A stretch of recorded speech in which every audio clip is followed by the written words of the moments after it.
The issue, I think, with the ADL is not a question of hate speech. It's not a question of anti-Semitism, obviously.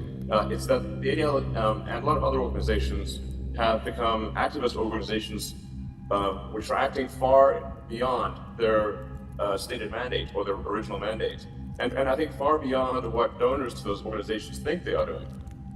One of the things that the ADL was extremely opposed to, and in fact was instrumental in happening, was that the ADL was instrumental in getting Donald Trump deplatformed. And then when we restored the account, they made it super clear that they regarded simply restoring his account on Twitter, now X, that constituted hateful speech. Well, he hasn't even said anything, He has to at least say something or post something for there to be incremental hateful content. This is absurd. And what's this got to do with anti-Semitism? Donald Trump's son-in-law is Jewish. He's Jewish conscious. I'm pretty sure he's not anti-Semitic. Okay, he's at the wedding.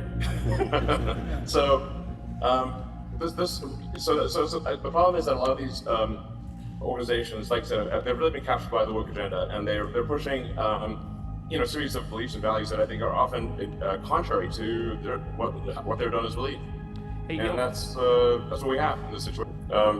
Then, with respect to that said, I think I understand China well. I've been there many times. I've met with the senior leadership at many levels of China for many years, and so I think I've got a pretty good understanding, at least as an outsider of China. So, and Tesla has been very successful domestically in China. So, the fundamental thing here is really Taiwan. China has, really since for like half a century or so, maybe longer at this point, their policy has been to sort of reunite Taiwan with China.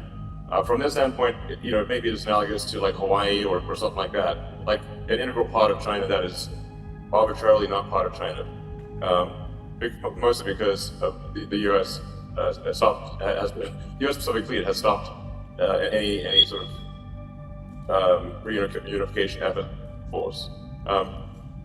So now, really, things getting to the point increasingly year over year, where China's military strength is increasing, and ours is more or less static. And strategically, you can imagine trying to defend Taiwan is not easy because it's very close to the coast of China.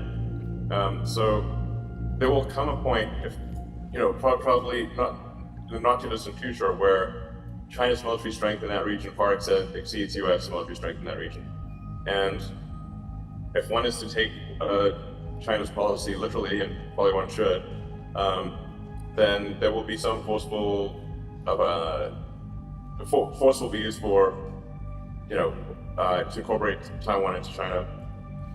This is what they've said, that if there's not a diplomatic solution, there will be a solution by force. Let me, if I can. And so, really, what's going on here, and you're seeing, this in many areas, and I think this tempo is going to increase, is that, both China and the U.S. are preparing for a potential showdown, in the South China Sea. So that's why you're seeing increasing restrictions on export of U.S. technology to China, such as the NVIDIA's, the NVIDIA H100 is being banned. You're not allowed to ship it to China. And I think there'll be more and more. You're also not allowed to ship advanced chip making equipment to China. And I expect China's going to respond with some reciprocal sanctions, and I think you'll see this kind of a tit for tat reciprocal sanctions increasing in the next few years. So I think quite a very hot temperature, and then we'll see this. Is there going to be a diplomatic solution to reunification or a non-diplomatic solution? But it's made it clear that there will, one way or another, be a solution from this standpoint.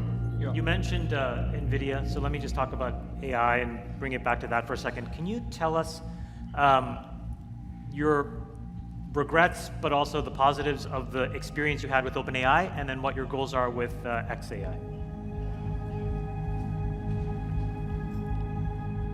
Well, the AI discussion is certainly a long one, or could be a long one.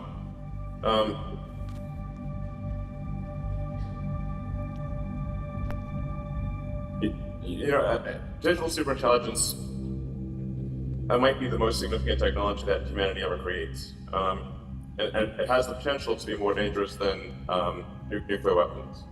So,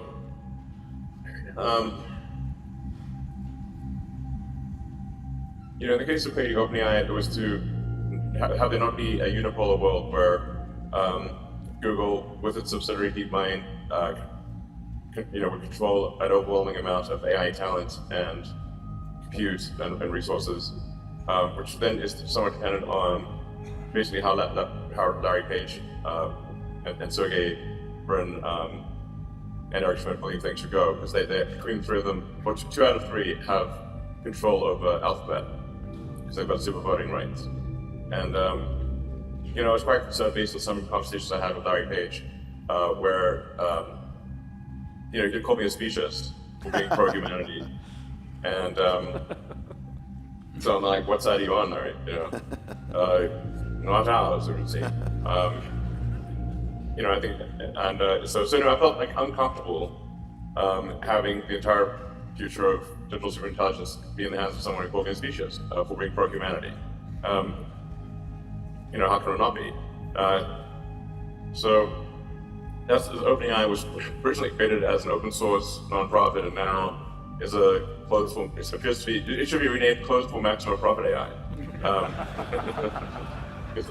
It is closed, and they are aiming to, I think, try to make $100 billion. I think, according to Sam Altman, get $100 billion from somewhere for some vast amount of compute to create digital God.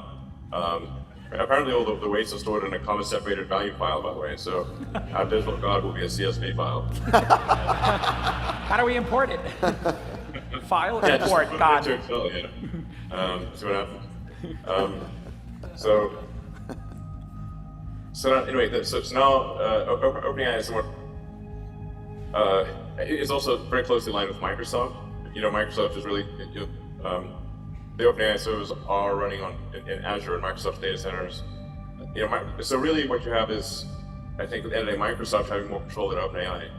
They have access to all the source code. They have access to all the weights of the GPT-4 and future versions. So they have all rights to this to the thing. It's not at any point really they could cut off OpenAI. I don't think OpenAI quite realizes that the dependence on Microsoft, and even if Microsoft does break some contract, they'll just be tied up in litigation for years. So really, you've got a contest between kind of like Google and Microsoft. Google, as I mentioned, are concerned about Larry not caring enough about AI safety, and good reason. And then Microsoft just is I think a profit-seeking organization.